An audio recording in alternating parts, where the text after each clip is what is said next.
you know, to have the conversation about, you know, where they're up to at the moment and where they see themselves in the future.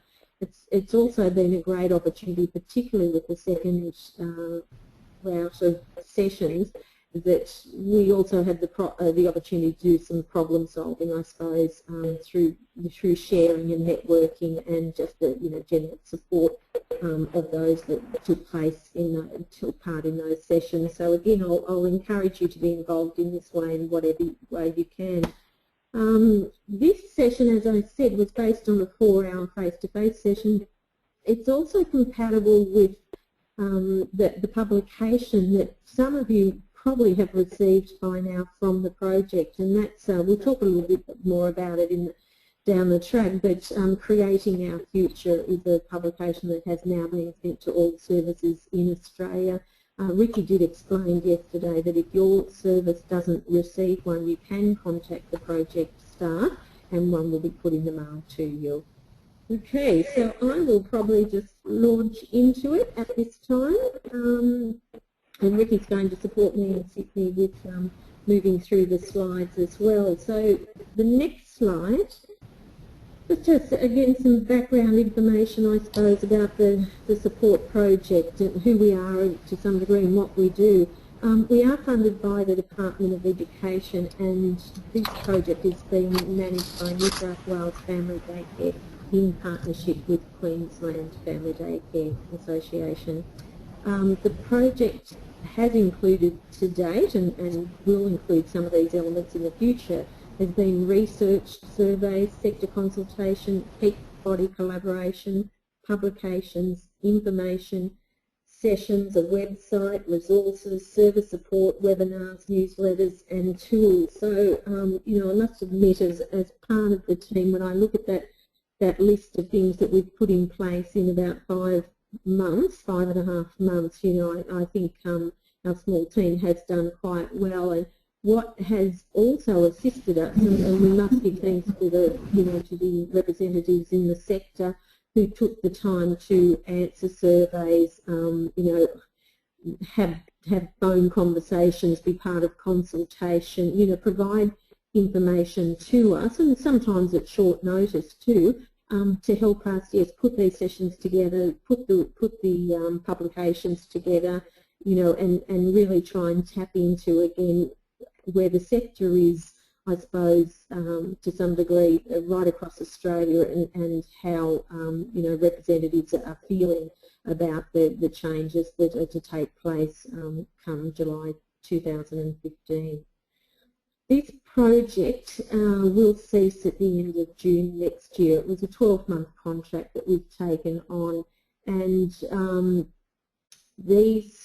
although the webinars will probably continue in some format, depending on the information that we need to share with you, the information sessions that were delivered in different parts of Australia, I think have now finished. We went to all states and territories, first off with information sessions about I suppose, the black and white details of the changes to the eligibility criteria for the funding, and then more recently the workshop that I spoke of. So we've now finished with that larger work with groups, I suppose, in different parts of Australia. What will happen next year is, again, a variety of methods of supporting the sector, but I suppose more focused on those who will not be eligible for funding and will require perhaps closer support and even one-on-one support. So I can only encourage you to keep an eye on our project website for more information on that, how that will be decided, and you know, what support will be offered down the track. Okay, the next slide, again, I suppose just what we've done with this session, the larger session and the smaller, is followed these parameters of breaking it into 5 parts. We looked at quality, particularly when we did the face-to-face sessions. The first information sessions that went out, as I said, were very much black and white based on the information from the Education Department about the changes. So it was a matter of getting out there into the family daycare community, across Australia and having that conversation. Did everybody know about the changes? Did they have an understanding? And just again going through some of the nitty-gritties of it, I suppose. These second sessions, workshops that we've put together and have travelled with, have given us the opportunity to also talk with the sector about their concerns, because what we were hearing and do still to some degree is generally that there is a concern amongst sector representatives that the cuts to funding, the ineligibility for some services to access funding they've had in the past, or the lessening, I suppose, of what they're going to get compared to what they got in the past because of the capping, has meant that there is a concern about the quality of service provision by services right across Australia. So that's that's a concern that's generally held, and so as I said, it was an opportunity to have that discussion. So we will have a little look at quality today as well. Part 2, the methods of service review. I found it very interesting as I worked with different groups. Look, I don't know what the breakup would be, but perhaps half of the services I spoke to or with said yes, they had been part of some review of their service recently or in the past, or were perhaps planning something. But there was still a large number of services that have never undergone any type of review, and I think particularly in light of the changes that the sector faces and the challenges that will bring with it, it's very, very important that all services do undergo some sort of review, whether it be formal or less informal. But there is an opportunity, and as I said, it's probably the right time to be looking at different aspects of the service and if change needs to take place. Part 3, options to consider. What we've looked at there are 4 options. First, how to reduce costs is the first thing that we'll look at, and then we look at increasing income, be it through fees and charges or through other means, which is a very tricky thing to do, I've decided. But we do consider that. Also mergers and amalgamations, we'll touch a little bit on that. Financial matters is part 4, and within that what we look at is a break-even budget. Again, majority of services would be working with budgets and probably have a pretty good understanding of them, whether they're putting them together themselves, developing the budget themselves, or whether through an auspicing body they've been given a budget to work with, whatever it might be. So, but having said that, it's I suppose what I've learned also is we can't assume that all services across Australia have the same level of understanding or knowledge or support even in place. So again, we've taken all of that into consideration. So financial matters does include looking at a break-even budget, what the components to some degree of it are, and how you can, I suppose, put forward formulas to work out a break-even budget for your service. With part 3 and part 4 particularly, there is much more information available in the Creating Our Future in the publication that you have been sent. So I really look at this session, as I think I mentioned before, as being compatible. It's not exactly the same as that book, but definitely all of the things that have been addressed here in this session today, in this webinar, will also be addressed in much more detail in the publication. So I encourage you to, whether you're making notes or whatever you're doing, but yes, to definitely follow up with the publication. Part 5, other related topics. There's a variety of things in there, and I always think it's almost like a bit of a disclaimer in so much as it's the things that don't fit in anywhere else, but we thought that they were worth a mention as such. So what's in there is a little bit on change and a little bit on leadership, also sponsors support. Some services do, as I said, have auspicing organisations, so that might be relevant to you. The other thing is a little conversation around unmet demand, because as we know, all services who believe they will be eligible for the funding in the future, whether they be in regional, remote or in the city, will actually have to address the unmet demand for care and education in their areas. So they're the areas that we've put together, but again, I can only encourage you, whether you, want to throw questions into the mix verbally yourself now, or type them in and Ricky will relay them to us. Again, if there's other things that you want as part of this session, please let us know.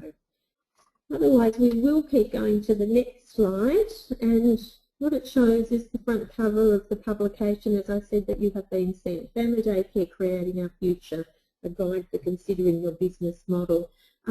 Personally, I've been very proud, although I didn't write this publication, I've been very proud to work with it and also to be able to distribute it in the sessions that I've done, because I think it's a great collection of information, and I have said at quite a few sessions, I think you could almost say it's overdue for the sector as such, and that's how valuable I think it is.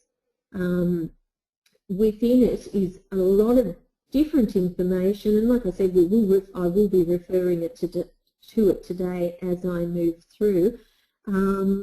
But again, we need to thank those that contributed from the sector.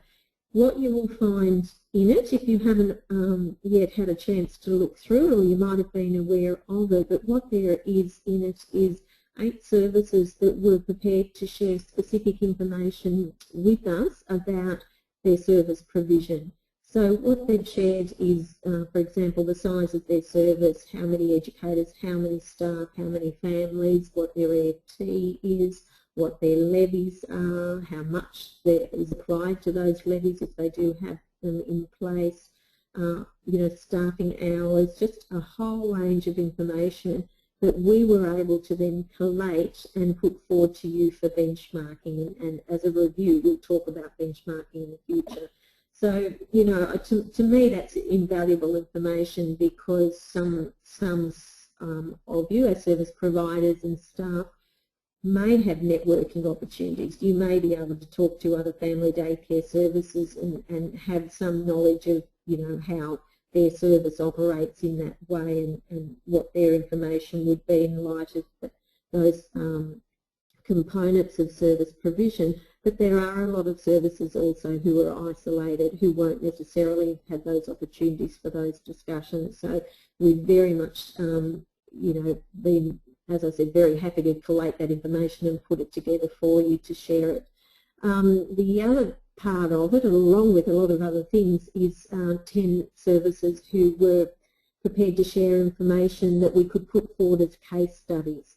So there's 10 different services. We have for-profit, not-for-profit, council-sponsored, a community-based, different service types as such, or methods of structure or whatever, that again have been prepared to share the information so we can pass it on to you. So again, that makes good information for benchmarking and I suppose understanding how different services do operate and have been operating.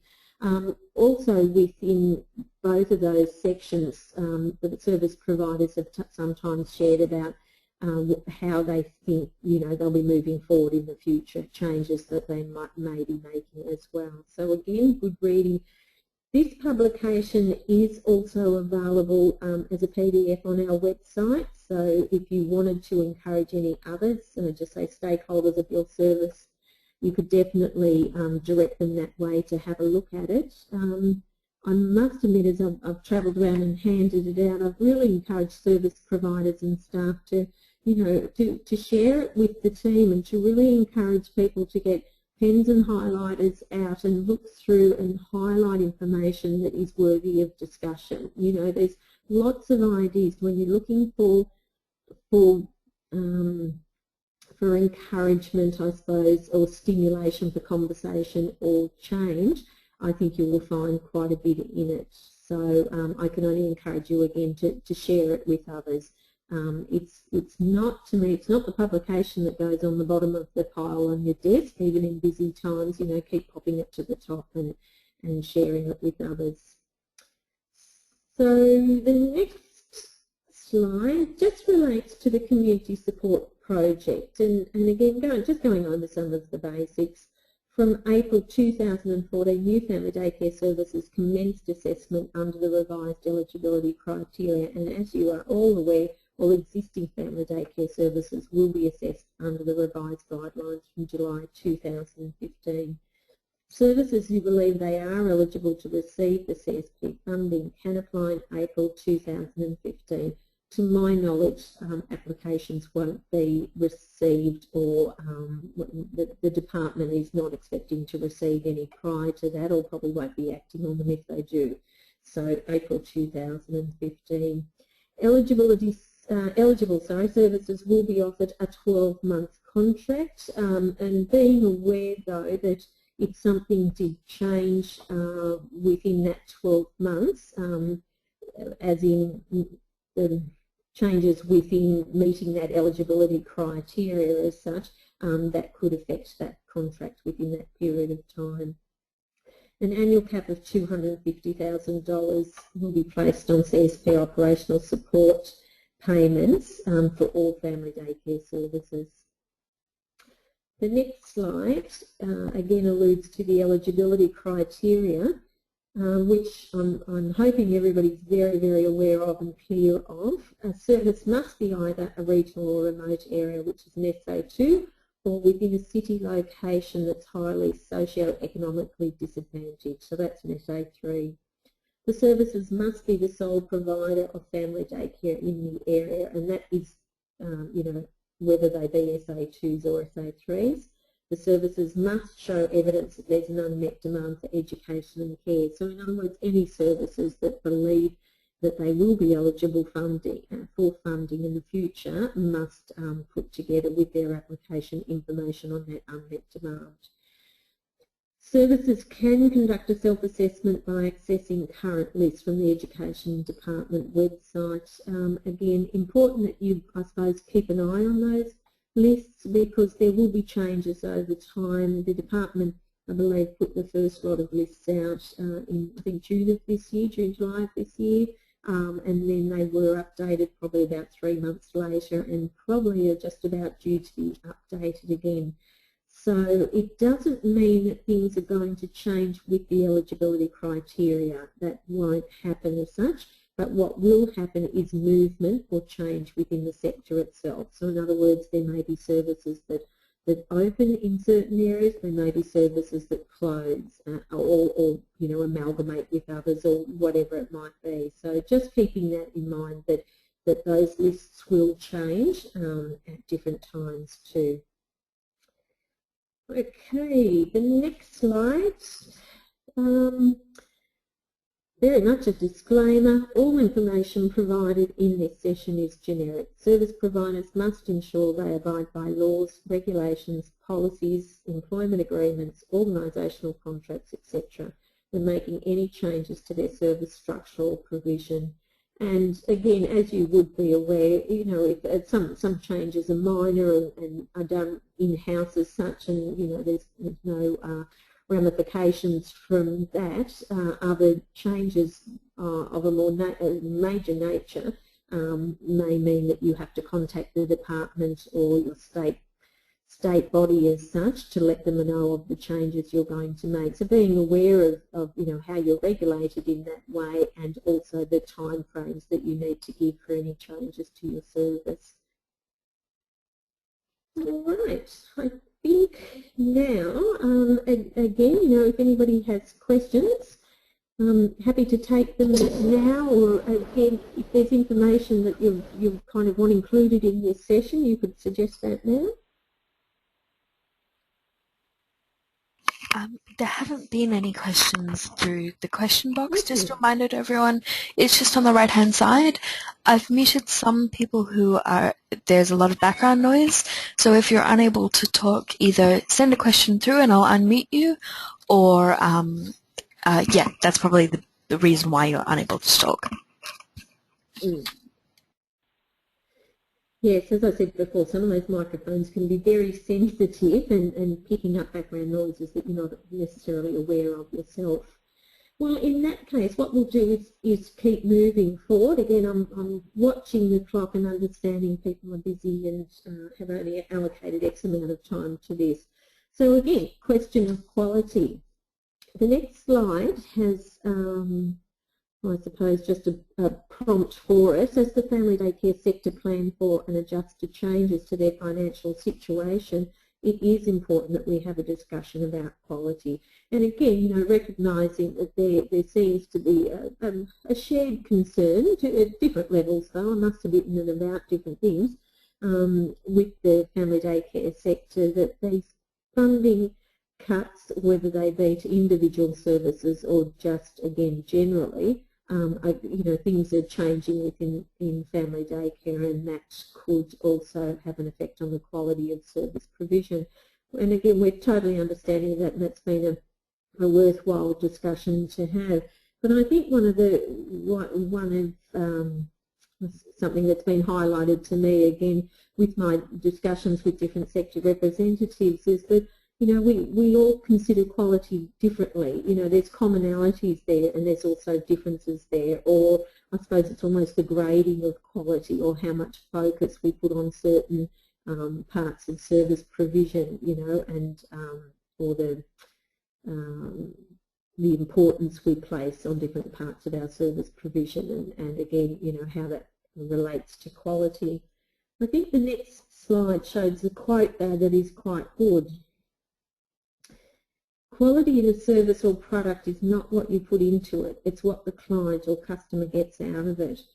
And I think that's a worthwhile quote in so much as it reminds us that, that we will have a perspective on quality, but that's only one perspective. And it really, I believe, again, particularly as part of any service review, is that we need to have that conversation about quality with the stakeholders of our services, with the educators, with the families, with the staff, you know. And again, if we do have larger organisations that we are sponsored by or umbrellaed under, you know, also having that discussion, because that could well reflect community opinion on quality too. So, because otherwise I think what can well happen is we can come from one perspective without yes, really taking into others' opinions, you know, about quality, and also therefore, you know, making those decisions. How are we making decisions? What are we basing them on? What kind of discussions have we had? Because as it says, that last sentence, it's what the client or customer gets out of it. Well, that's really asking what is their experience. So what is the educator's experience with our family daycare service? What is the family's experience? So what do they think is important? What do they think quality is? So it's a matter, like I said, of reaching out and having those conversations. And I think the best thing we can do in respect of that too, and again, I'm recognising that a lot of services are, you know, sometimes stretched to the limits, and staff may be feeling that as well, but finding the time to have those conversations. And services seem to be using a variety of methods of reaching out and you know, asking questions, I suppose, of their stakeholders. Emails seem to work quite well, as do surveys, you know, particularly with busy family members as such, you know, and a lot will use some, you know, a tool like SurveyMonkey, that type of thing, where the questions are quite limited as such, so you're not overtaxing people.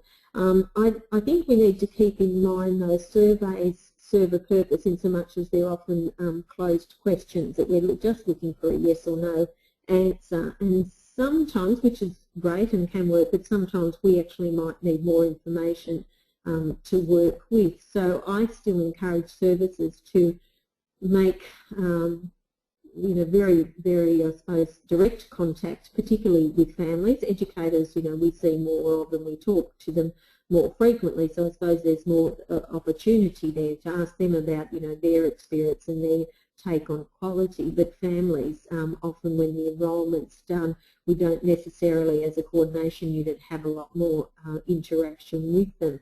I think a proactive approach is really encouraged there, because what we don't want is that next line of communication with the families being when they're perhaps not happy with the service they've received, or they have, complaints or something like that. If we can get in and have conversations with them prior to that and build some kind of a relationship, I think that's very valuable and very important. Our relationships, of course, will be different than those that they have with the educators. But again, I think what we do want is if families have questions or if there are concerns or whatever it might be, that they actually know who to contact, how, and perhaps have a name or have already had some contact with somebody from the service. So that kind of opens up that communication. Some services are doing random calls of families, feeling that they can't necessarily contact all of their families, so they're selecting some, to have different conversations with them or to focus on different parts of service provision, again, just to hear about what their experience is. So again, only be encouraged as a valuable tool, that one-on-one conversation when you have the chance. The next slide, another quote. This one is taken from a report that was written by Penny Gordon, and it's a journey to excellence, which is about Wynnum Family Daycare in Brisbane, Queensland. And Wynnum, Penny wrote the report, or put the report together earlier this year, but I think it was last year that Wynnum were the first family daycare service in Australia to receive an excellent rating under the rating and assessment that we now work with. Which was absolutely fantastic. But when you read this report, The Journey to Excellence, you'll see that their journey definitely started a good 10 years before. That the changes they made in their service, which were fairly broad, really, when you pull the report apart, yes, I suppose they looked at all areas of their service provision. They looked at the team they had, the educators. They looked at what quality was, what the community that they supported. They looked at all of those things, and also, I suppose, their philosophy as well, to see where they sat at that time and where they wanted to be. So they did decide to make some changes and address some of those things that came out from a thorough service review. So it's a great report to read, and particularly I think it's relevant to the sector with what we're going through at the moment. And because, again, as you would have caught on, I'm an advocate of service reviews, because I think that's a proactive measure. I think rather than waiting for things to happen and just being totally reactive all the time, is that we have to put things in place. And so this gives some encouragement for us to look at a service which wasn't a large service by any means, but definitely took that proactive approach. They were very, very gracious in allowing us to have access to the report, and we have placed it on our project website. It is fairly detailed, and I'm trying to think, I think it's 20-something pages long, so it's one of those things, if you do get a chance to have a look at it and have a read through, it does have, statistical information there from the service, as well as, that they tell their story, or Penny tells their story about how they made the changes and how they got to where they wanted to be, I suppose. So I do encourage you to have a look at that. The quote that has been taken out of it: in order to introduce new ways of perceiving and operating services, old ways of perceiving and operating family daycare needed to be reviewed, challenged, and at times changed. And again, I just think that speaks volumes for where the sector is up to at the moment. And I'm well aware, having a background in children's services for over 35 years and for quite a few years now working with the family daycare sector, I'm well aware of the changes that have already taken place over the years. And I'm also aware of, I suppose, the resilience of family daycare as a valuable model, and resilience of the people within family daycare to really ride those waves of change and continually to rise to challenges. And I suppose to some degree, this is what's being asked of us again. So again, the Wynnum Family Daycare report really addressed that opportunity for review and facing the challenges. Okay, the next slide. No, already time for questions again, if anybody has any. No? Sorry, Nikki, there haven't been any more in the question box. No, that's fine. All good. Okay. Good. Okay, cool. We'll keep moving forward. Okay, part 2, methods of review. And the next slide, again, is very, very simple in respect of 4 simple steps for considering review. Review your service, which, you know, is actually a fairly big thing to do, and any of you that have been through service reviews before, and again, whether they be formal or more informal, would be aware that they can be quite a large undertaking as such, and a bit of support goes a long way as well.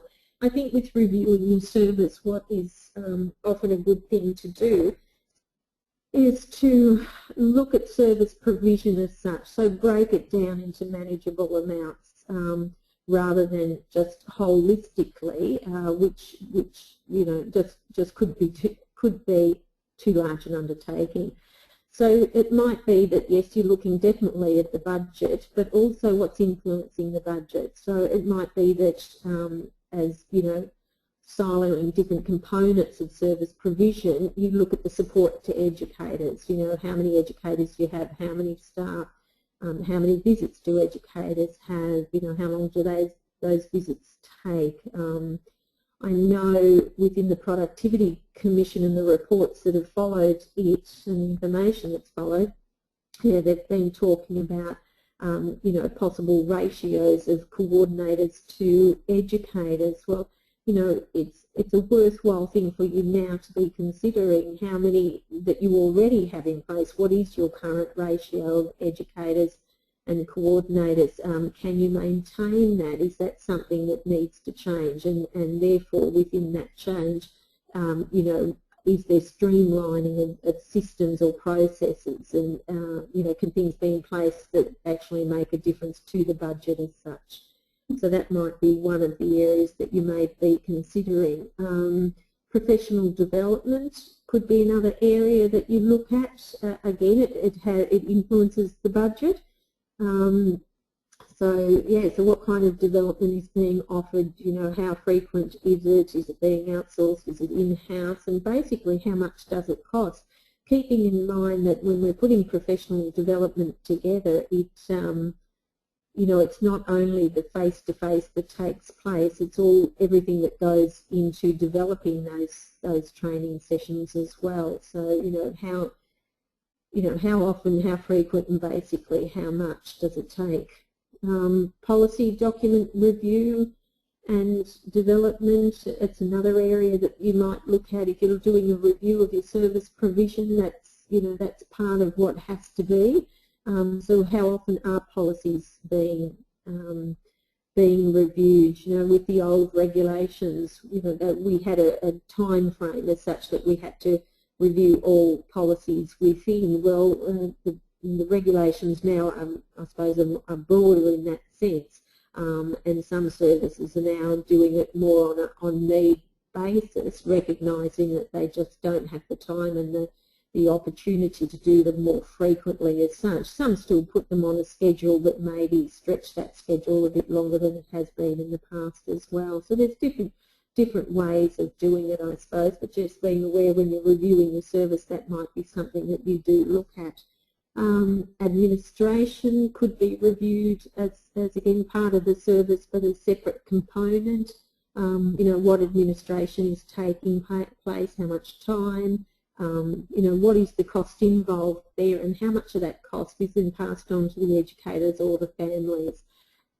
It's been an interesting thing to again, in my travels, talk to sector representatives and those that have gone to or are moving towards, and inverted commas I say, a paperless system. So in other words, they're using more and more technology of receiving and sharing information and also recording the information.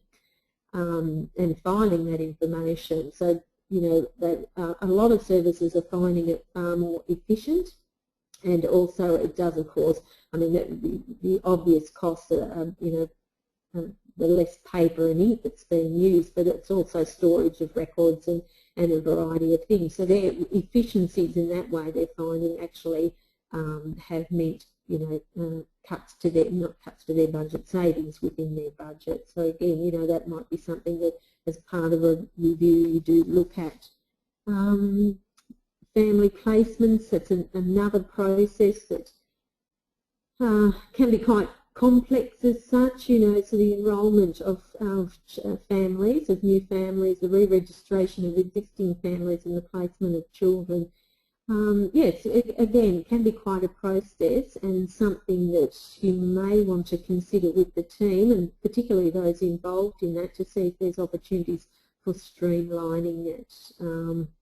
And again, using your network opportunities to listen to how others do it. And again, I'm hearing more and more of technology playing a part there. Educator induction is another thing that you may like to look at as part of your review. Again, processes, streamlining, looking at the educators, and I also did hear that more services would say that the new educators that they have coming on board often now have a qualification when they come to them. So, you know, factoring that into the induction process, with some luck it's been a quality qualification as such, that not only has given a piece of paper but has given some you know, good understanding of working with children and families, and some are now coming with more experience than before. So, you know, how is that reflected in our induction and orientation of new educators? Because we should be able to, if that is the case, you know, be able to cut back on some of the information that was delivered up front, you know. And again, as part of the review, what can be, or what's essential that educators know now as such, and what can, you know, come later. So, you know, they're just some of the areas. When I say review your service, yes, it's the big picture, that it needs to be broken down to manageable areas. Making decisions, definitely, that's part of it. If you're going to go through all of this, making decisions and implementing changes, you know, is important, in so much as I said, time and energy going into the review of the service, so what's going to come with it. Evaluate and recalibrate. So in other words, taking that time at some stage to review. And it's interesting, often reviewing comes informally as such. You know, it'll be the discussion at staff meetings or around, you know, staff tables or things like that. And there's some informal reviewing and sharing and feedback, which is fantastic.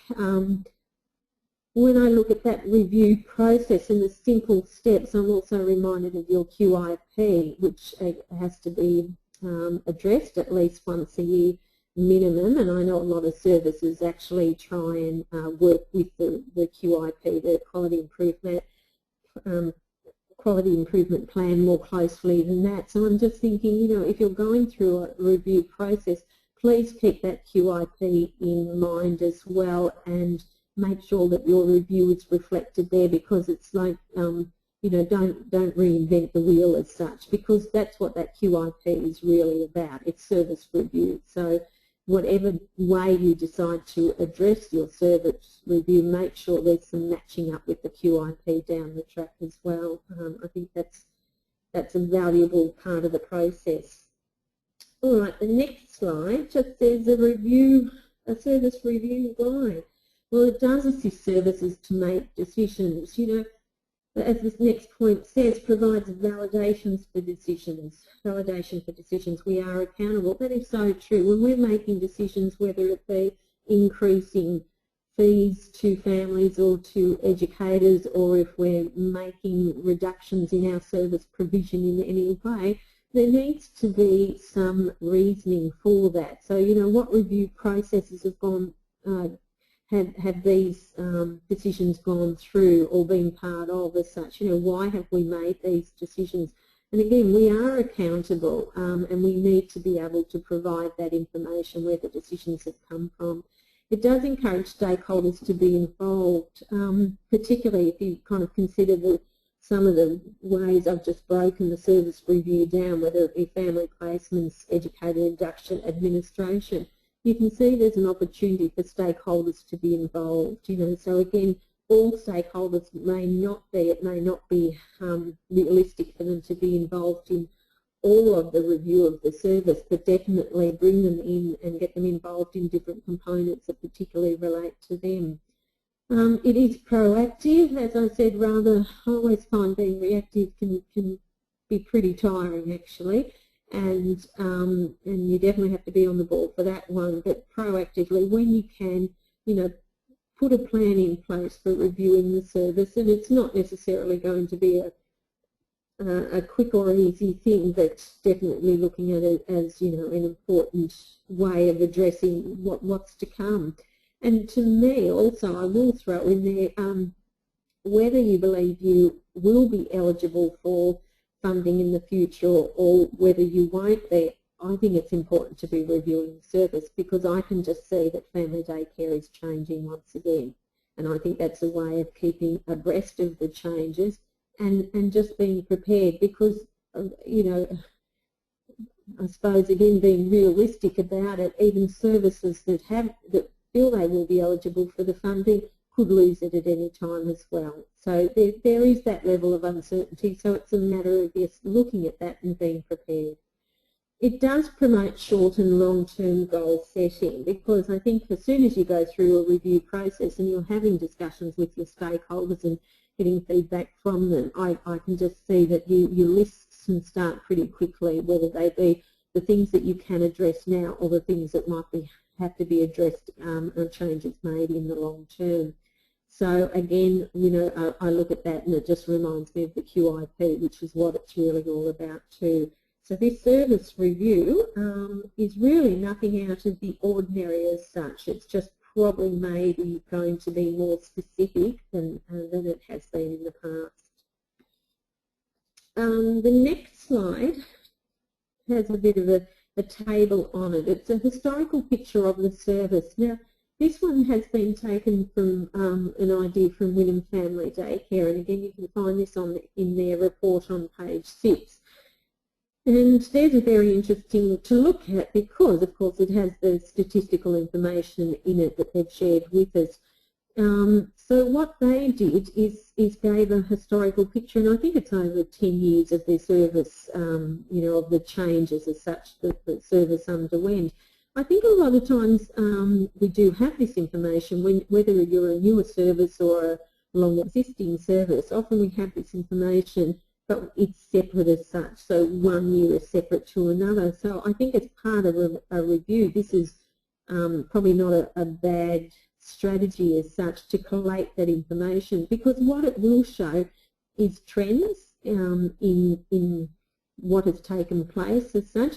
And when there are figures and information in any of these columns, usually there's somebody around to explain, well, this is why we've got less educators there, and this is how we got more that year, or this is where our EFT was, this is where it grew to, and this is why. So there's often a story to go with it as well. And again, I think in times when we can be slightly unsure about our future, whether again it's the sector in general or it's your service specifically, this type of information can actually be reassuring, because we see, yes, change has brought about changes in how our service looked at different times, but we can also see the strengths there as well and where we've come from. So I suppose it is one of those situations, sometimes to move forward you actually have to look back as well.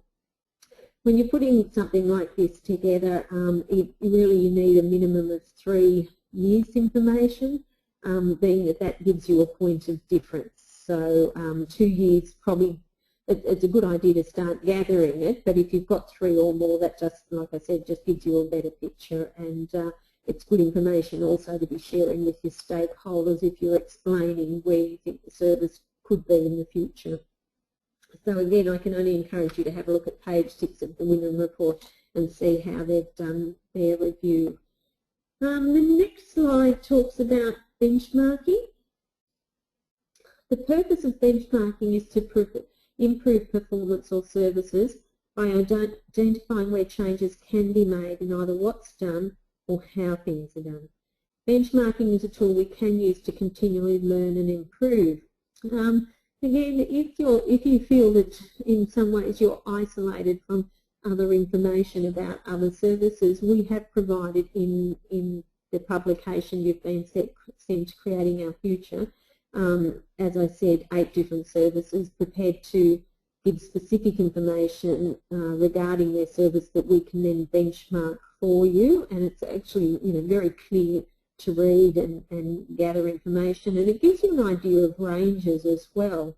And again, if you're sharing information with your stakeholders, it might be that you're discussing educator levies. Well, from that you might get a range of levies to discuss with your educators so they can see where their service sits as such. And again, with your team, that doesn't hurt either.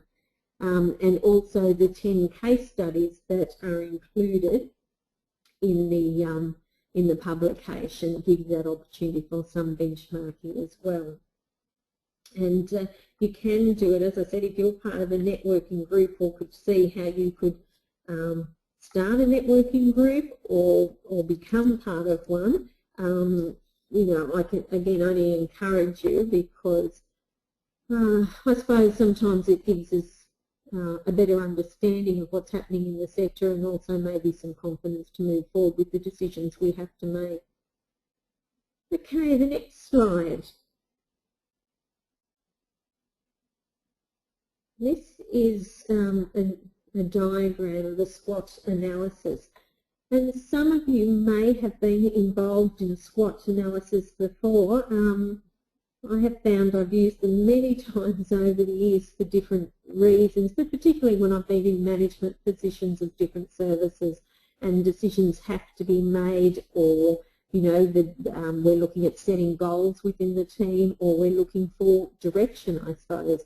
I find this a fairly easy thing to do, and again, when we're looking at any of these review ideas, they are very simple, but what we're saying to you is that it might be of value to you in the future for the team that you work with. So the SWOT analysis is the strengths, weaknesses, opportunities and threats. So whether I know again, as I travelled around, I would do it with some of the groups that I worked with. So we would talk about the strengths, weaknesses, opportunities and threats for family daycare in general. And it might be that some put forward that the strengths of family daycare might be flexibility as such, that as a care and education model there was that opportunity to offer evening care or weekend care, 24-hour care, that type of thing. So some might say that flexibility was a strength. Some also, of course, put forward that one of the strengths was the model of family daycare itself, being that it was small groups of children in a home environment, and that as an option for the community it was very, very valuable and very important. Weaknesses, it's interesting, because whereas some service providers might say our flexibility is our strength, other service providers might say that actually inflexibility is our weakness, because it might be going on their experience that they're seeing more inflexibility within the educators that they're working with, or what can be provided. So they may have families coming to them asking if there is evening care available, or care till 7:30, or a Saturday care situation, something like that, and they're just not able to assist those families. So as I said, it's been an interesting conversation to have, and that's what it's all about, I suppose. I think another reason, with the SWOT analysis, the reason I like it too is because of that opportunity to have an honest discussion. Because when we talk about threats, and I mean the threat at the moment really is the loss of funding, or the reduction of funding to services that are going to receive the funding. The threat is that they could lose it at some stage. We seem to be in a more competitive situation in family daycare generally these days. Some service providers will say that, that there is a threat that they will lose families to other services, or they'll lose educators to other services. Some service staff may feel a threat because they're concerned about a cut or loss to funding might mean cuts or even a loss of position. So, you know, there's lots of concerns out there again, and I think it's not the worst thing to have them come out in the open and talk about them, because I think talking about them doesn't make them happen. You know, it doesn't. It's not necessarily the catalyst. It's just giving everybody the opportunity to be heard. And again, with the SWOT analysis, it gives you the opportunity to discuss opportunities. So, okay, this is where we are now, this is what we're facing, but what can we take from it? You know, where's our ownership of possible change in the future? What can we make the best of? And opportunities, some service providers said, you know, as hard as it was at the moment, it did give them an opportunity to review their service, sometimes feeling that they knew it was probably even long overdue, but they just hadn't had the chance, the opportunity, or again the catalyst, I suppose, to do it. So they saw service review as an opportunity for making changes if necessary and moving forward.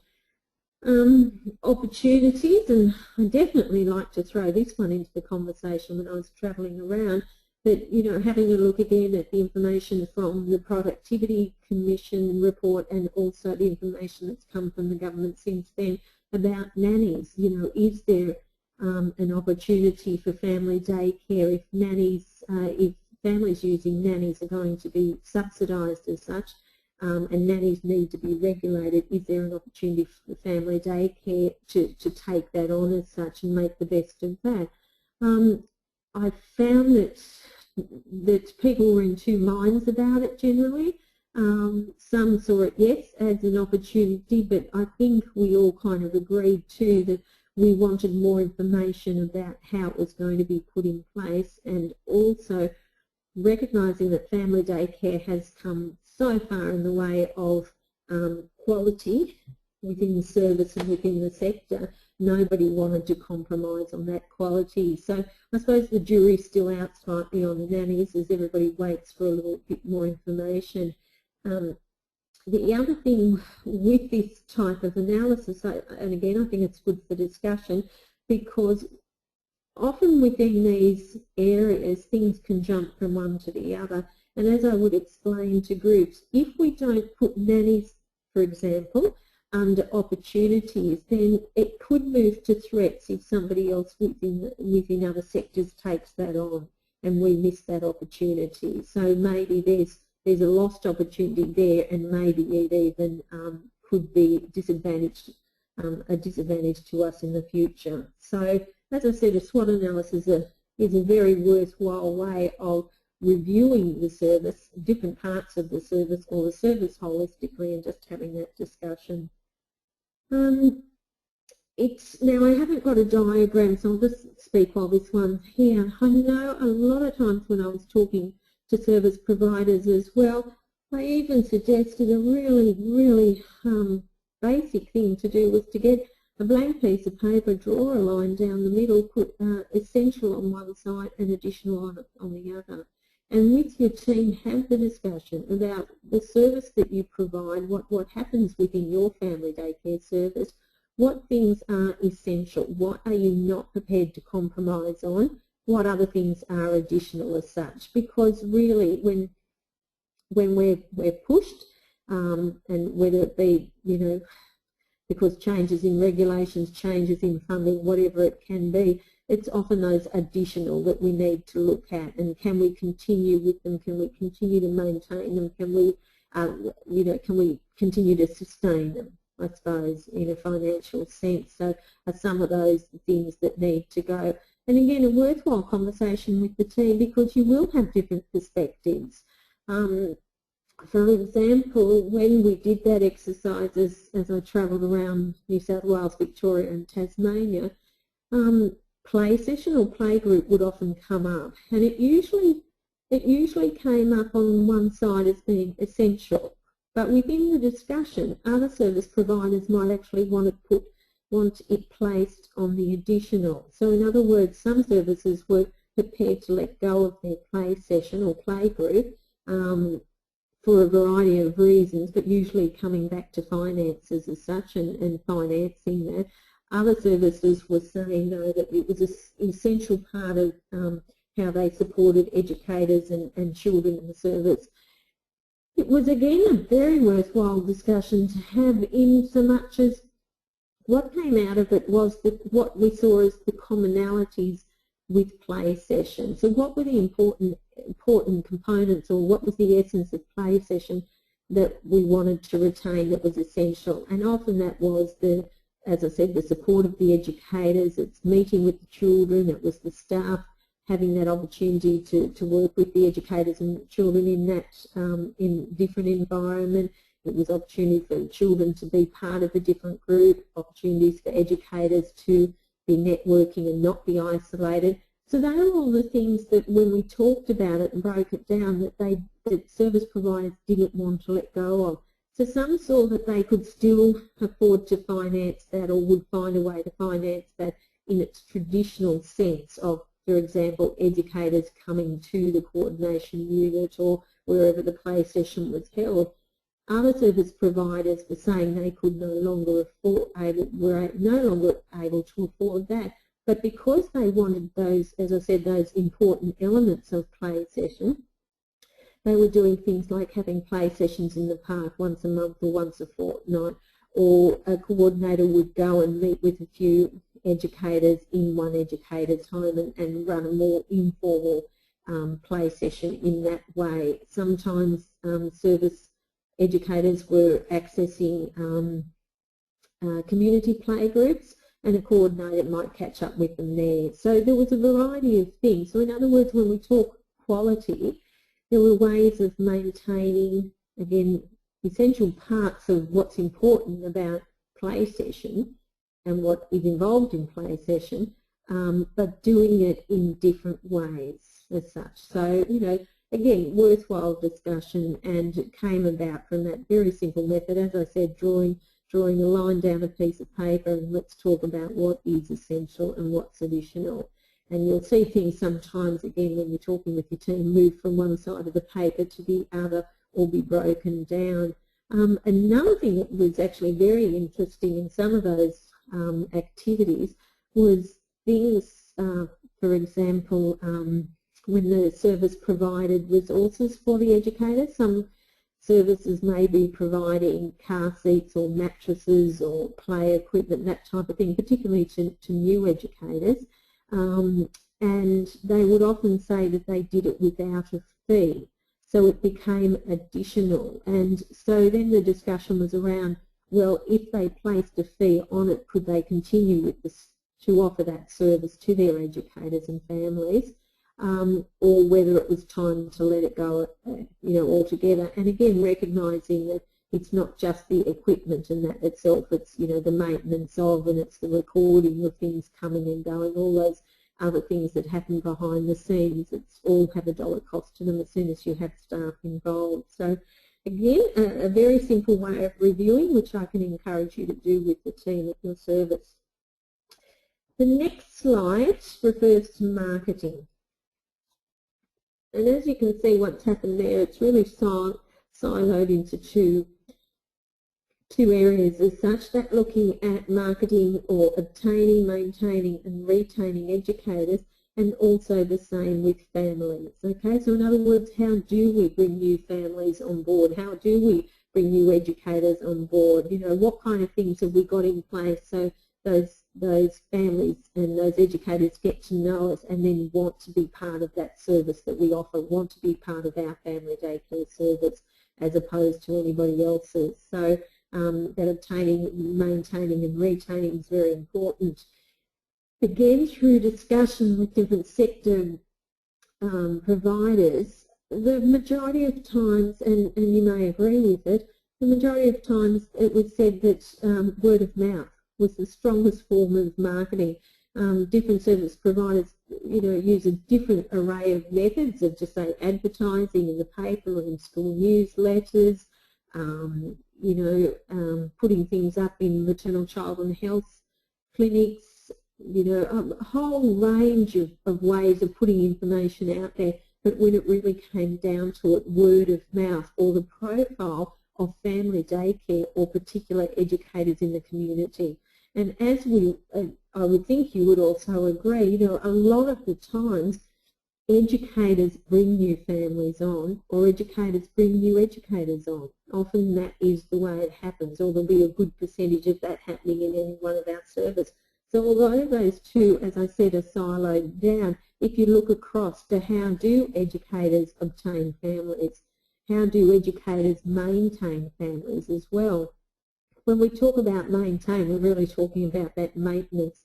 And I think in respect of maintenance, we need to be putting a good effort in with our educators in respect of communication and also conflict resolution. Because of the close relationships they have with their families and those ongoing relationships we want them to have, we need them able to be communicating very clearly. And as you would understand, you know, there's again, the families have the closest relationship with the educators, so the educators are sharing information that comes from the coordination unit. So, you know, are they able to do that? Do they have a good understanding, and are they able to communicate, you know, in a clear and succinct way, I suppose? Also, again, back to maintenance, conflict resolution. You know, often when educators or services lose families, it's because there's been a breakdown in communication, or there's been missed opportunities for or lack of ability with conflict resolution. So I think really, you know, looking at our educators and skilling them up in that respect so that we do maintain families, because and again, you probably have it where, you know, you have an educator on the phone ringing, or a family ringing with a complaint as such, or approaching the service staff with a complaint because there has been that breakdown, and you just, you know, you have to consider if the educators were more skilled in that respect, could things have been, you know, addressed earlier or addressed in an effective way so that you're not putting out spot fires, or again, you're not losing families. Retaining them, again, you know, the educators, and I've mentioned it in many sessions I go to, because I think it still not surprises me, but one of the things I love to talk about is the fact that, you know, often educators will be invited to children that they looked after as they were little, you know, invited to their 18th and their 21st and their weddings and things like that, or, you know, families that have moved overseas or moved to different parts of the country that are still in contact with the educators that their children had. And this is what I say, you know, that is actually very, very special and almost unique to family daycare, I would think. You know, they're strong relationships that don't necessarily happen in all sectors. And again, so the retaining, you know, how are we supporting those strong connections? And I'm not suggesting that's going to happen with all families. That would not be realistic. But,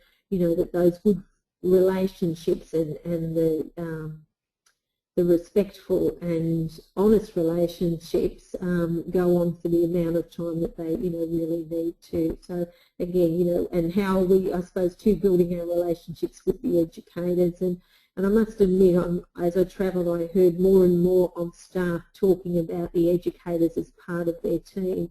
And I thought, you know, that's a wonderful thing if educators can feel that way, because that's how we retain educators, and it's them understanding too, I suppose, what it is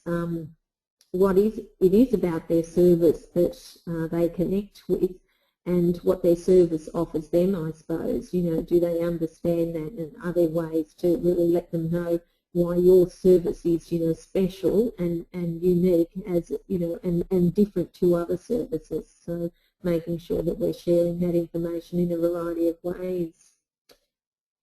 Okay, I think there's another slide there, or is it question time? Yep, just wondering if anybody has any questions, because I'm very happy to take them. The only questions have been, some people have said that they've had issues hearing. There, which is fine. Can you hear me, Nikki? Oh, okay. And So maybe if you could move the speakers slightly. The other question was, I totally agree in your conflict resolution idea. As an educator, there are positions that even the best communicator that is placed in that they couldn't possibly imagine. A well set out list of how to deal with any conflict would benefit greatly. Yes, yeah, great. I'm glad I'm not alone in thinking that then. As I said, that's the maintaining part, maintenance. It is just that. What maintenance has to happen at times, and that's just realistic. Conflict will be part of life and any relationship that we're in. So it's a matter of being able to address that and skilling educators. As I said, so they feel empowered, I suppose, and they don't always feel they need to get on the phone to, the coordinators or the staff, to come and assist them as such, that they've given things a go themselves. And look, I'm speaking very, very generically there. I'm not saying all educators do that. Some do an amazing job on a daily basis, navigating the relationships, the different relationships they have. But definitely, if you can see that's part of your service, then yeah, that's the communication and conflict resolution, training opportunities or support you may want to put in place.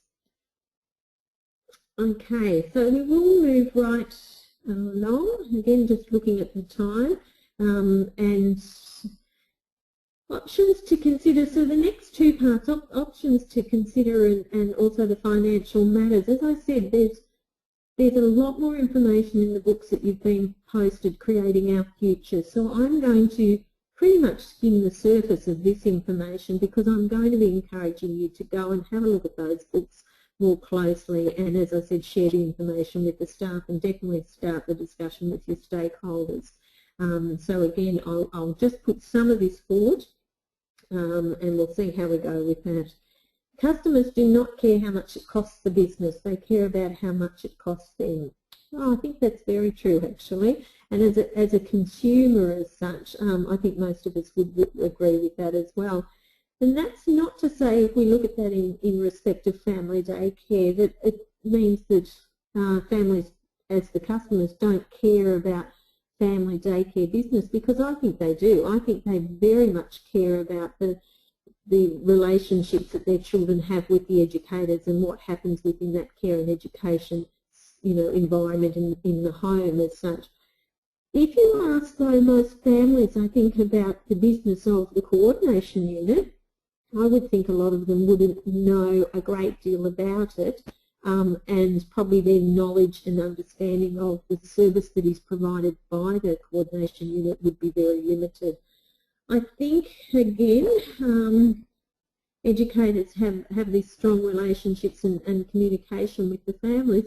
So if we ask the educators what do they know about the service, the coordination unit and the work of the team there, and the support that's offered, would they be able to really explain it as well? So is there an opportunity there for us in the way of, again, profile, which is very, very important, sharing more information with them? And I know some service providers are looking at the opportunity when educators are re-registered, whatever time that might happen in your service. I think the majority would be the beginning of the year.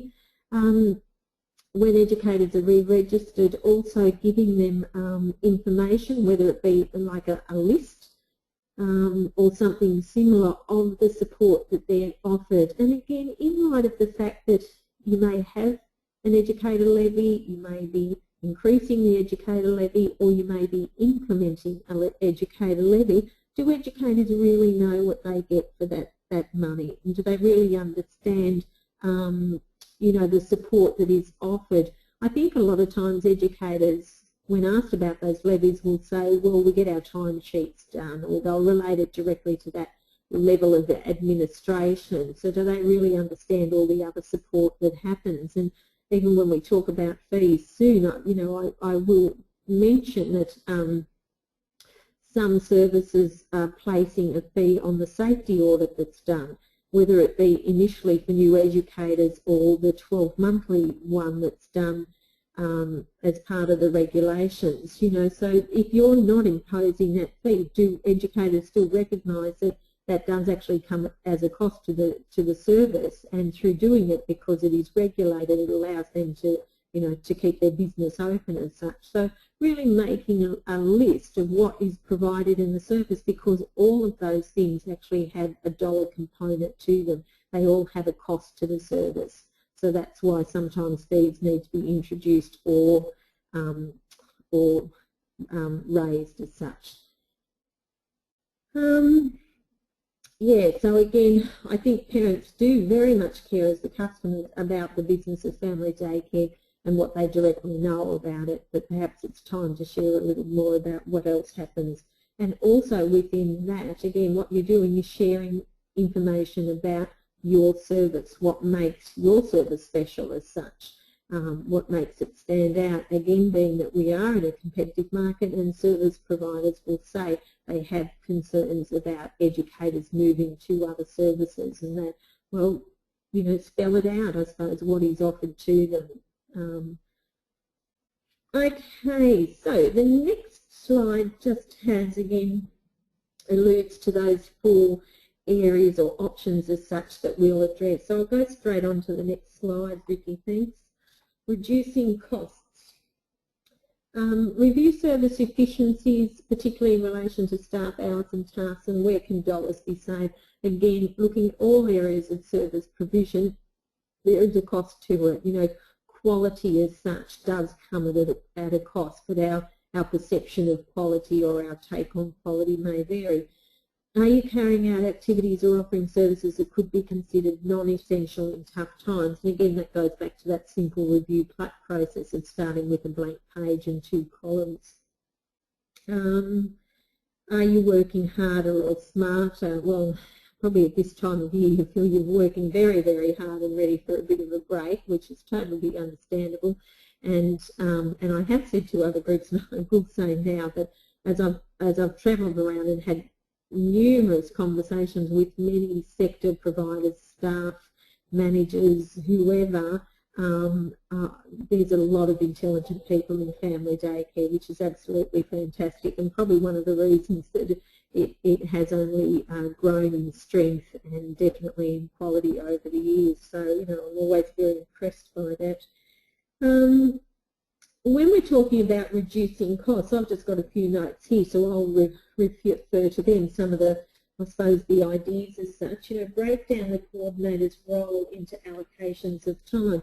Now, when we say the coordinator's role, I suppose I'm addressing that one first, but we know that the greatest cost to the service as such is staff hours, staff wages. So it's a matter of reviewing them, and it may be the teams collectively. As such, if you have a team of coordinators or a couple of coordinators, you know, having a look at theirs separate to the administration staff or the manager themselves, yourselves, you know, however it might be, so that breaking it down into different roles and responsibilities.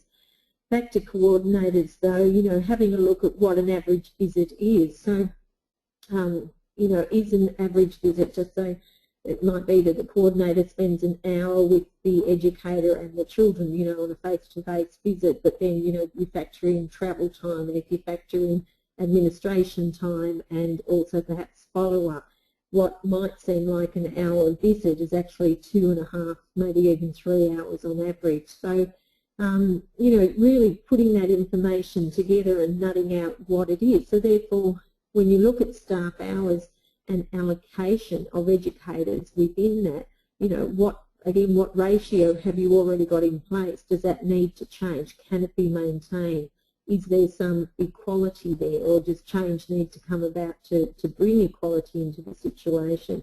And I'm well aware too, having worked as a coordinator myself, that, you know, when you have new educators coming on board or educators going through, you know, more difficult times or challenging times with children or families, whatever it may be, you know, that they may need a different level of support than other times. But, you know, as I said, really breaking down that role and what is manageable and what is the ratio.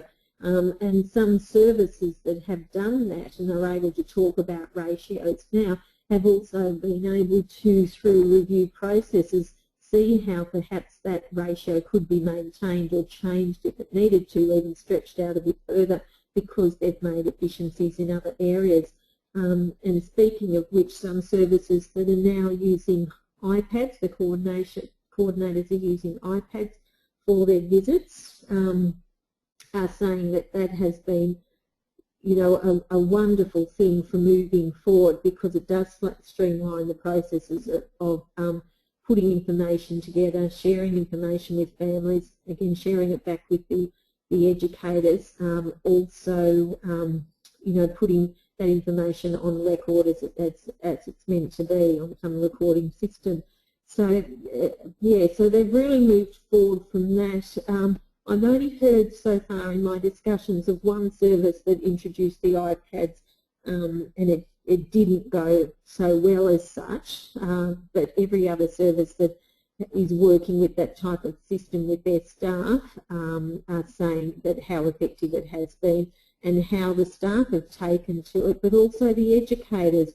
That's the other thing I'm hearing, that more and more educators, when they're seeing how the tablets can be used, or computer systems or programs can be used, yeah, how it's really supporting their work as well, and they're moving forward with their own record keeping and programming that. Some services, when they're looking at staff roles and responsibilities and the hours, again, being that it is your larger costs and sometimes changes might need to be made, are sometimes putting in place a time in motion, in which case the staff are making a note of, just say, every 15 minutes, using 15-minute increments, what they're doing during the day.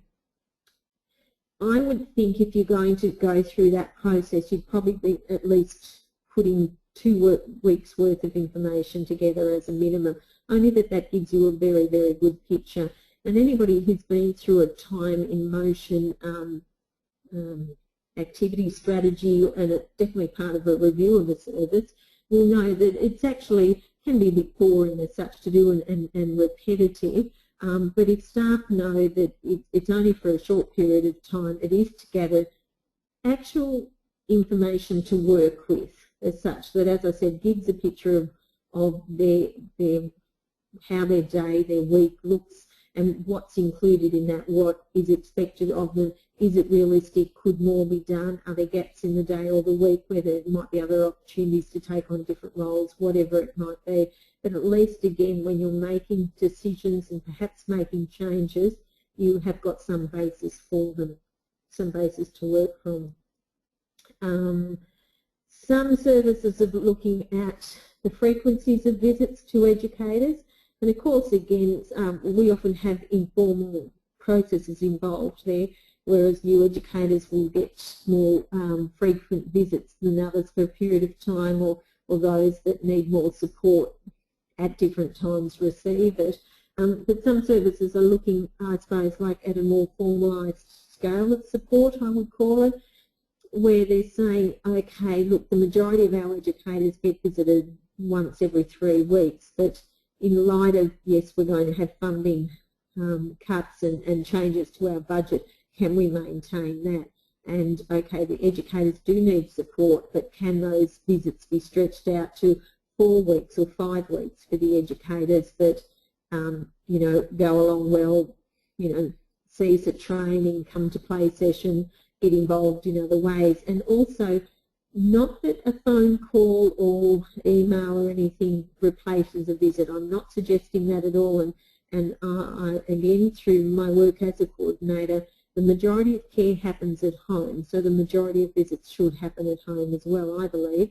But also, when we talk about support, you know, support isn't just that face-to-face visit.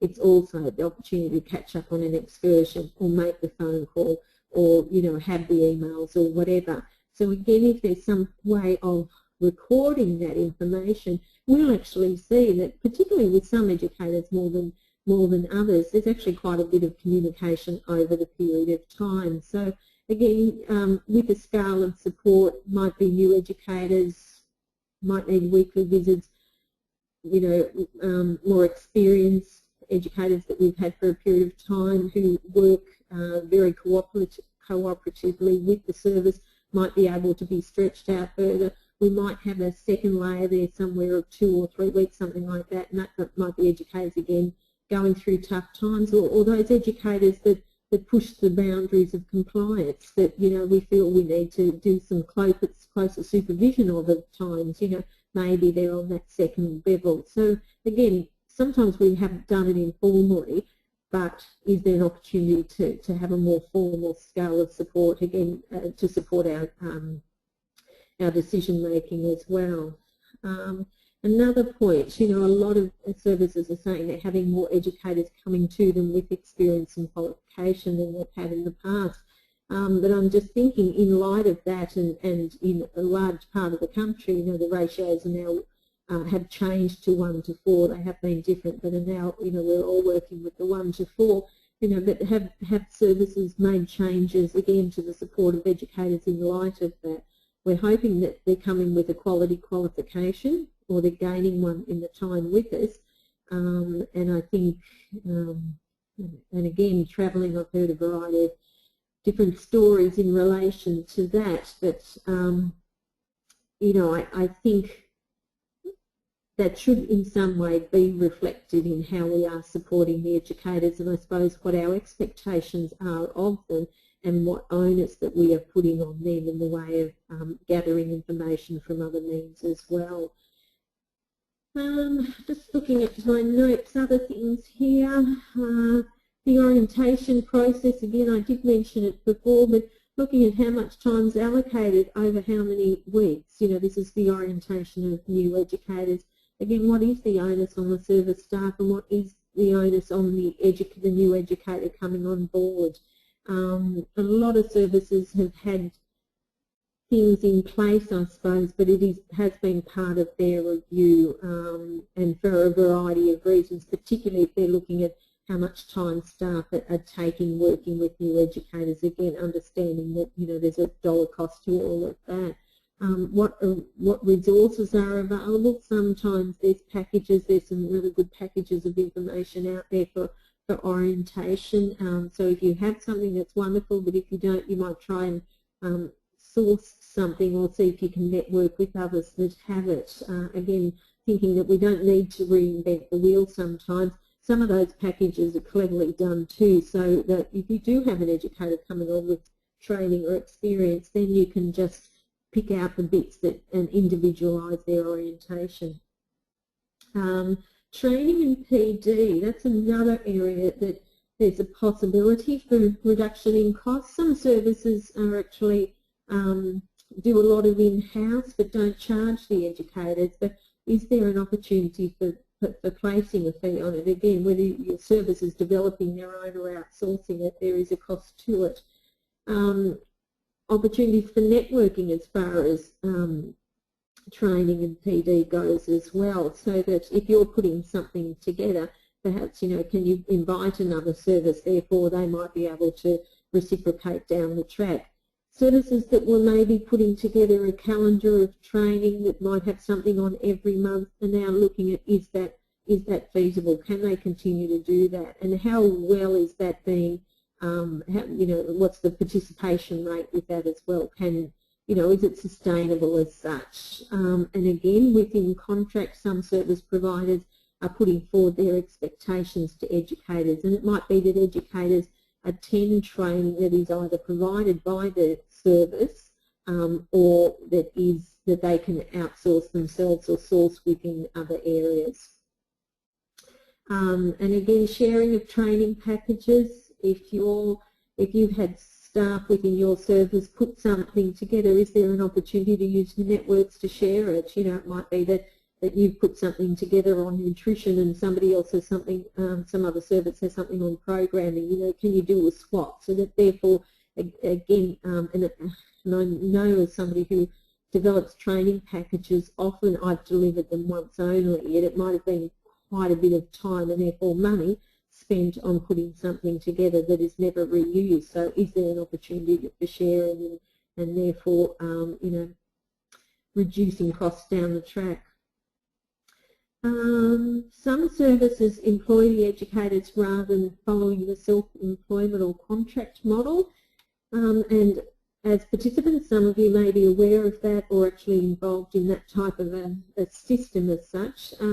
My knowledge on it is not great. I had an interesting discussion with a service provider who shared how they did it with their not-for-profit service, and their educators had always been employed, so it wasn't as if they were making changes to their arrangements as such. These educators had always been employed by the service.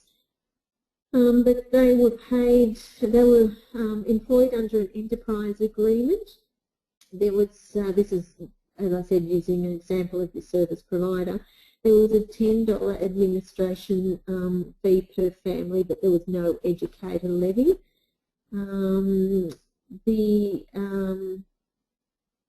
Just having a look here, the educators received superannuation and all leave entitlements, such as annual leave and sick leave. The educators were paid on an hourly rate, and this service provider said in this situation that it was equivalent to a level 3 in a childcare centre. I would think, though, that would then depend on their qualification, though, and also that left, because as we know, educators will work different hours, and some will work maybe 3 or 4 days a week, but not necessarily 5. So that's how that was varied. I must admit, what she did explain to me, one of the benefits was that although the educators did the timesheets as they have to do, sign on, sign off with the families, their administration tasks were lessened, and therefore the expectation was that they had a greater focus on the children. So they saw that as one of the advantages, which was interesting. So again, opportunities to look at different models, and we do have a little bit more information in the Creating Our Future, the publication that's come out to you. Family placement processes, definitely another area that perhaps can be an opportunity for reducing costs, in so much as it's just streamlining processes. I find with those, with the placement of families, often information is double or triple handled.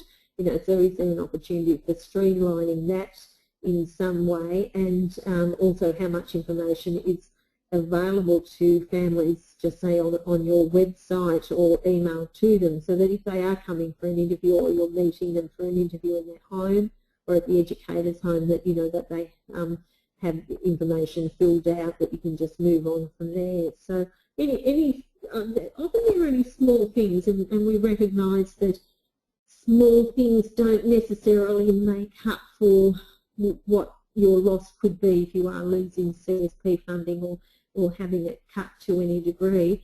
But what we're saying is, if you're going to go through the review processes, there may be an opportunity for some of these changes, so that it's not just a matter of, well, we're just going to increase levies and we're just going to cut staff hours, but actually there's a variety of things that we're going to do after we've gone through this review. Okay, the next slide is increasing income. And again, fees and charges or levies. Although options may be limited, increasing fees and levies is not taken lightly, as it impacts educators and families. Remembering that 50% of increases may be offset by the childcare rebate. So if the increase is to the family, there could be an opportunity for offsetting that with the childcare rebate. If the increase is, of course, to the educator, there could be a chance for them to offset that again with their tax return. So just being aware that and I suppose talking in real terms with your stakeholders as well. Yes, this might be the amount on face value, but the reality of it is that, yes, again, there may be rebates or tax reductions there involved. Service providers should consider the best way to implement increases while reassuring educators and families of the value and quality of what's offered. And I think that's an important thing, because at this stage it might be that you are increasing some of your fees but also reducing services. So again, reminding educators and families particularly, and the stakeholders, the other stakeholders, the community and your sponsoring bodies, of the value of your service and what you do offer. Yes, you are going through this process of change as such, but there is still, you know, great strength in what you do and the quality of what you offer. In respect of this, again, I've just got a little bit of information in front of me that I'll share with you now, and I suppose in the way of benchmarking as well, just some ideas. In respect of families, families are sometimes charged levies that are based on per hour per child or per day or per week. And the survey or the information we gathered showed that they're usually between, or it's a range of 50 cents to 90 cents per hour. Enrolment fees may or may not be imposed as a one-off fee or an annual fee. So families may be asked to pay an initial enrolment fee, you know, that covers supposedly administration costs, or annually are charged a fee for being part of that service. And again, the information we gathered might be that, well, that it did range from $0, so not all services are doing that, to $80 per child or family. Sometimes families are being charged for transportation of children. So in other words, the educator might charge them if they're doing preschool pickups, drop-offs, school-aged children, pickups, that type of thing. Educators may charge families if they attend play session with their children. They may also put forward an excursion levy. And again, this might be a one-off per year, or it might be per excursion. So that goes directly to the family. The service, though, may implement a waiting list fee of families that they have on their waiting list. I think with some of these things, or most of these things, it's always worthy of discussion, and you will find more information in the publication, but you yourself know the market or the community that you work within and that you derive your educators and families from, and decide, you know, which ones best suit you, if any. In respect of educator levies, they could be paid per week, per percentage of income, annually, per day of operation, per timesheet, or per child in care. And these are just examples of different ways that services may be implementing the educator levy. And so in other words, there wasn't one stock standard way. From what I did here, the percentage of income often meant a greater amount of income in that respect, I suppose. Again, your service needs to consider some of these options means that the income will, from any educator will, I'm sorry, I've just lost the word there, but it won't be static as such, that it will change or fluctuate is the word I was looking for, and therefore, you know, that may not be suitable for your service. You may need to know exactly what the income is going to be for your projected budgets as such. And other services felt that they could actually work with that. Some services say that instead of charging just a direct fee of all educators, that doing something like per day of operation meant that if an educator worked 3 days, well, their fee was based on that rather than 5 days. Other services felt that it didn't matter whether educators worked for 3 or 5 days, that they still needed, still needed pretty much the same level of support and administration and other things put in place. So therefore, they felt that, you know, just a straight fee across all educators was warranted. Educators may be charged to attend play session, and again, this would probably flow on to their families. They'll put that back to their families. Induction or orientation fees, sometimes this will be charged of educators, sometimes not. Training or PD, as I said, it may be an annual fee or a per session attended fee. Some services do charge an annual registration. There might be a transportation fee if educators don't have transport and the service has to assist them with that. Some services have a late timesheet fee in place, but as I understand it, you actually don't want that bringing in much in the way of income, because that means that there may be problems in that area of your service, or a lot of chasing up being done that, you know, can be a waste of time and energy as such. So anything like that, it's not really to make an income out of, but it's a change of behaviour that you're after. So just being aware of that difference. And I think I did mention before a residence inspection fee. Some services may be charging educators, new educators, for the initial audit, safety audit, or the ongoing audits that are done as part of regulations. So they're just some ideas, and again you'll find many, many more within the publication that you've been sent. The next slide is option 3, again increasing income by other means. And travelling around and having the conversations again, some service providers have come up with small ways of bringing different income in, or income through other means, to their service. It's worth considering, and again putting out to the team, and you might get some great ideas back. But of course, with anything like that, you have to weigh what you have to put in the way to get some sort of an income out, and you know, is it worthwhile in the short or long term? Some of them, very large services, you know, may have gone towards becoming an RTO. Again, being aware that although it may be compatible as such with what we do in family daycare, and the fact that, you know, we have so many staff that do need, staff and educators that need to be qualified, it is a very complex process to take on, and a complex business, I suppose, if you're looking at it in that respect. So, and definitely smaller services wouldn't probably entertain the idea. They're probably stretched already with what they have to do, but it's just an interesting thing to know that that is how sometimes other services have looked to bring in other revenue to also support what they do.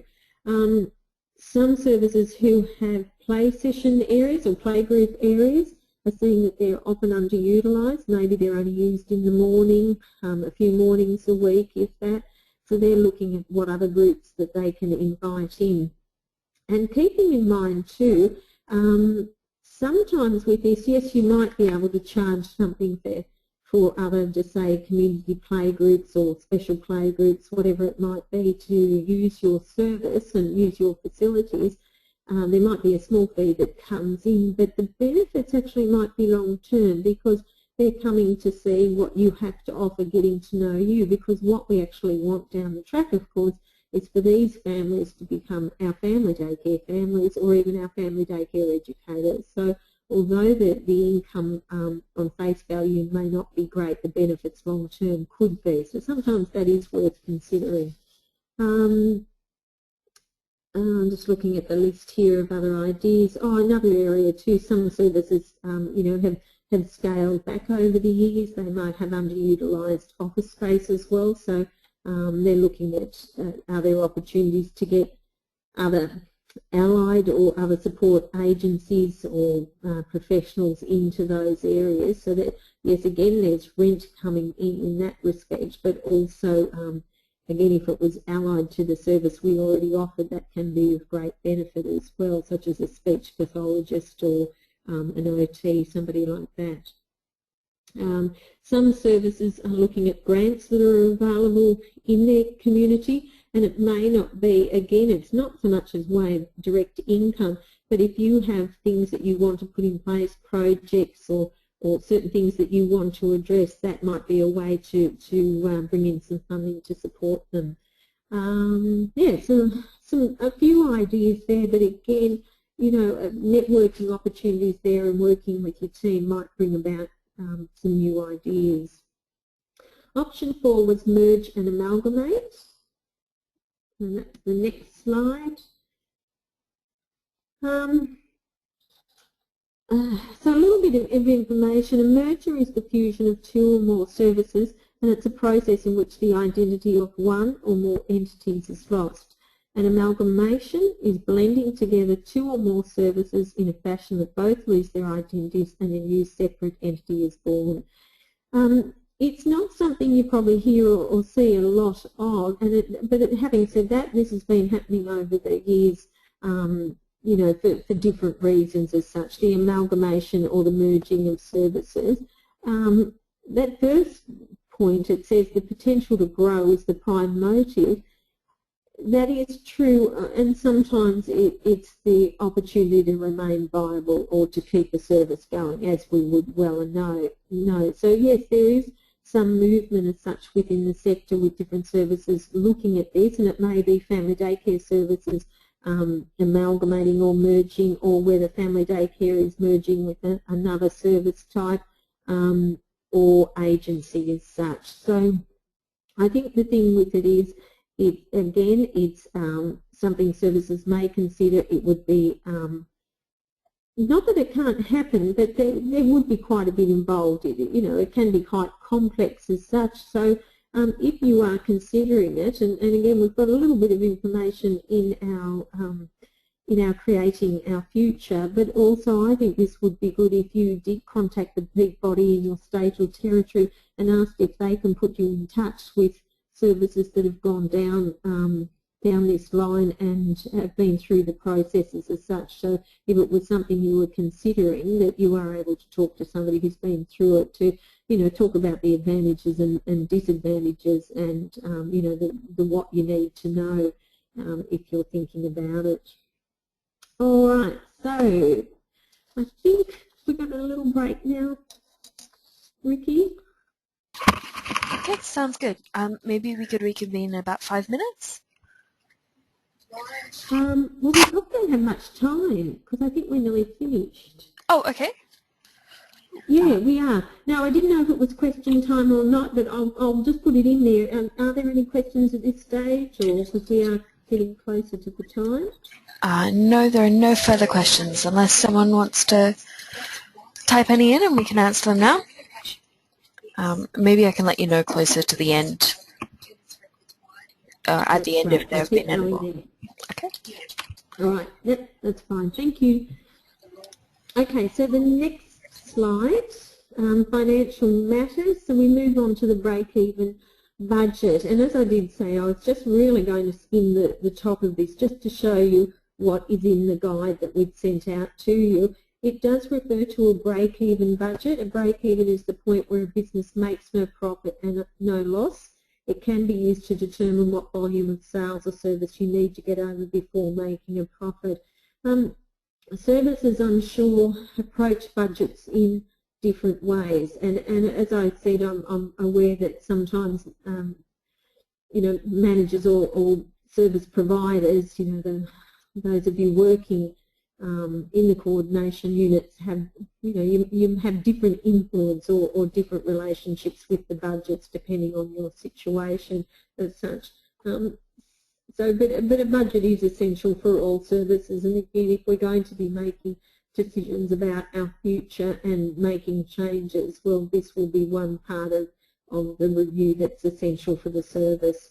So in the guide, there is information on what a break-even budget is. On the next slide, there's some classifying costs, and what it talks about is the difference between variables and fixed costs. Variables being the cost that it may take to offer the service as such, but those things that, just as it suggests, can vary.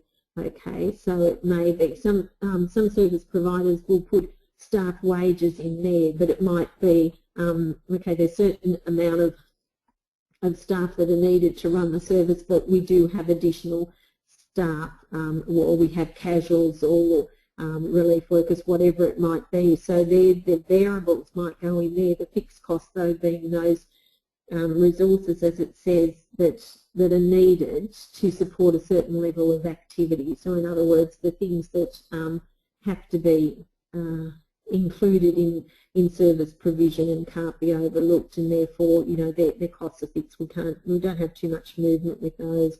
So it explains the difference between the two. The next few slides, Ricky, if you wouldn't mind just taking us through them. What it then does is provides these tables, and this is the same example. It's based on 57 educators, and it looks at a way of breaking down the costs ascertaining, I suppose, the costs of the service in relation to what are variable, what are fixed. Looking at the 57 educators, as the example shows, much then it takes, I suppose, to run the service, and therefore how much revenue is needed before from each educator. Now, it's very, very simply done, and it is spelt out in more detail in the publication. Also on the inside of the cover or the last page is a template for working with this this formula, I suppose, because what we want to come up to on the very last table, Ricky, if you wouldn't mind jumping through to that, you can just see, like I said, it's hard to do this. Yeah, that previous one, thank you. Calculating revenue required per educator, that's what it takes you to. So going through that process of maths as such and putting those figures together, the required revenue per educator is what you come up with. And again, I mean, as we know, this might well be based on one educator working 5 days a week, and we can then use that as a basis to do pro rata or put pro rata information in. So in other words, if an educator works 3 days, well, it's dividing that by 5 and timesing it by 3. You know, just putting those things into place so we can make it more relevant to our service and the actual hours of educator service that's being offered. So again, that's already put in place, and it's used, the 57 is an example for you, but the template is there for you to also, you know, maybe photocopy and have a play with yourself to come up with some figures. So thanks, Ricky. I'll move on to the next part. Other related topics, and again, just skimming the surface in so much as sponsor support. Some services do work with the sponsors, and you probably are aware within the sector, across the sector, you know, at this time of uncertainty and more change and possibility of services losing funding that they've had for many years in place, some sponsors are considering whether they will continue to support family daycare in the future. So this is a reality for you know, some parts of the sector. So what we've kind of suggested, and again there's more in Creating Our Future, is that you do put some review of your service into place so that you can go to your sponsor and discuss it, the financials, and also what changes and ideas and goals you might have for the future. So again, it's a proactive approach. Rather than perhaps the review being taken out of your hands, that you're definitely having an influence on it or getting the ball rolling. And also that last point, being clear of the advantages of offering family daycare to your community, because I always think there was a reason that that sponsor started with family daycare in the first place. So is it a time to remind them of how that started and the fact that family daycare is still you know, an important and well, it's important or critical option of care and education within the community, and therefore, you know, it should continue to be supported. The next slide refers to unmet demand, I believe, and again, relevant to those services who believe they will be eligible for funding in the future. All services that put in an application have to attach documents which provide information on the unmet demand of children's services in their area, keeping in mind that's not just family daycare, that's children's services across the board. So you would be looking at families that may be requiring, again, evening care, weekend care, school-age care, opportunities for just occasional care or respite care. The department has suggested that you can put information together on your waiting list and other services waiting lists, and again, not just family daycare, but across the board. Some service providers have already started this process of gathering that information, but be aware that if you do contact a service and that they're not prepared to share with you what information they have about their waiting list, I would think that you should be documenting that as well, because if the department's asked you to collate this information in whatever way you can, then you probably need to show that you've done your best to gather that particular information, but you've hit a brick wall for whatever reason. your own waiting list, as we would all know too, your own waiting list might look like whatever it does. Often educators have been approached directly by families though. So educators may have a bit of their own waiting list that happens that's slightly different to what you have. So making sure you also are, again, having that communication with your educators so you're getting a true picture of where your service is up to if you're putting in an application. You know, some educators might have, you know, a family that has 3 days a week, but the family are really wanting 4 days a week, or they want the new baby in next year, whatever it might be. So that might not be reflected in your waiting list, but it's still there. So make sure you gather that information. But I can only encourage you, if you're going down this path, not to just leave it to waiting lists. The department has also suggested that you look at projected, the projected future, I suppose, of your community. In other words, what industries might be coming, what growth there might be, what needs of the community there might be. So it's a bit of a project to gather information, I suppose, from local councils, local government, and it may be that you have to approach them directly, and often councils will have information of that sort available on their websites too. So yeah, just really, and also stretching your network for as far as you can to get ideas on how to gather this information, and also what supports this information as well. The next slide. Actually, Ricky, we'll just skip through these to the second last slide, which is about more information. As you can see there, Creating Our Future, we have mentioned that it has been sent to you, or you can access it on our website as a PDF. If yours doesn't turn up in the mail, please contact somebody from the project and let them know, and something will be sent out to you. Family Daycare at the Crossroads, Quality and Sustainability in Uncertain Times. That was a report put together by the University of New South Wales to, again, support the project and support the sector for where it is. It's an interesting report to read. They also had conversations with sector representatives and gathered a variety of information. And it is available on our website, as is Women Family Daycare Journey to Excellence. Again, the report that I've referred to a few times, and we do thank them for allowing us to put that up on the website and to share it with you. New South Wales, Western Australia and Queensland, we've got the web addresses for those small business groups. Having said that, you may know of other network opportunities there. Often those government-supported organisations, though, do have some good, I suppose sometimes they have good strategies for review, ideas that they may have, and also templates that you can use. So whether they're worth contacting or, again, having a look at their websites. The last slide refers to our project information and where you can contact us. And of course, we do have an email address. There is a phone number there.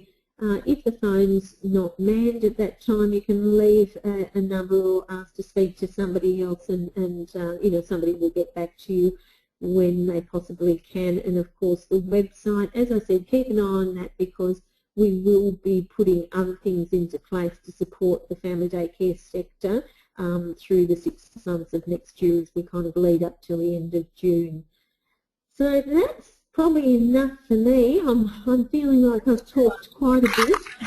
Can I ask again, are there any last questions, or are there any comments that you'd like to make? Nikki, someone said, I would like to know more about the progress tackling the new regulation banning family daycare educators from sending their children to other family daycare services when other women in early childhood education are sending exempted. Nikki, did you hear that? Nikki? So that was relating to family daycare educators using other family daycare educators to care for their children. Yeah. Is that what that one was about, Ricky? I can read it to you again. I would like to know more about your progress tackling the new regulation banning family daycare educators. Yes, if you wouldn't mind, I'll just make sure. Okay, so I would like to know more about your progress tackling the new regulation. Okay. Well, Nikki, can you hear me? okay. Well, as you say, it is just new to us, and within the parameters of the support project, I don't know if it's something necessarily we will be tackling. And I don't know if Ricky or Trina have more information about this, but like I said, I suppose within what we do in the project, we have to work within the parameters we've been given, and perhaps this will be outside of them, being that it is a new regulation as such, and ours is more relating to the eligibility criteria for the CSP funding. So I only have a bit of information about that myself because I'm not working with working directly with the family daycare service myself. I've only kind of gleaned from conversations I've had what's been put out there. But if you are part of New South Wales, definitely you might want to be in touch with New South Wales Family Daycare as your peak body, or if you're in other states or territories, you might be wanting to contact, your peak bodies and just asking for more information about it in that respect. But definitely, from the little bit I know and I've heard, definitely another curveball, I suppose, that family daycare's been thrown that they have to deal with. Thank you so much for your time, Nikki. I think we might finish the webinar there. For people who had issues with the sound, we will be placing the webinar online, so you should be able to hear it there in total. Thank you so much, Nikki. Thank you. Take care. Bye.